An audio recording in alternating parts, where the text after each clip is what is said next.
पाकिस्तान ने junior Asia cup hockey के final के लिए क्वालिफाई कर लिया। पाकिस्तान ने मुसलसल तीसरी और मजमूई तौर पर 7वीं बार टूर्नामेंट फाइनल के लिए क्वालिफाई किया।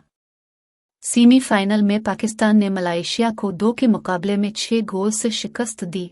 पाकिस्तान की जानिब से अब्दुर्रहमान ने शानदार परफॉर्मेंस का मुजाहिरा किया। शर्ट नंबर 18 अब्दुर्रहमान ने मैच में 3 गोल स्कोर किए।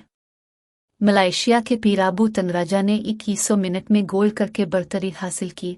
4200 मिनट में पाकिस्तान के मोहम्मद सुफियान ने गोल करके मुकाबला बराबर कर दिया। 4400 मिनट में अब्दुर्रहमान ने पाकिस्तान को बरतरी दिलाई। अगले मिनट मलेशिया ने मुकाबला बराबर किया। 4700 मिनट में अब्दुल हन्नान शाहिद ने फील्ड गोल करके पाकिस्तान को फिर बरतरी दिला दी। अब्दुर्रहमान ने 48 और 51 मिनट में गोल करके पाकिस्तान की बरतरी मुस्तहकम की। 58 मिनट में अरबाज अहमद ने गोल करके स्कोर पाकिस्तान के हक में 6-2 कर दिया। जूनियर एशिया कप के फाइनल में पाकिस्तान का मुकाबला भारत से होगा।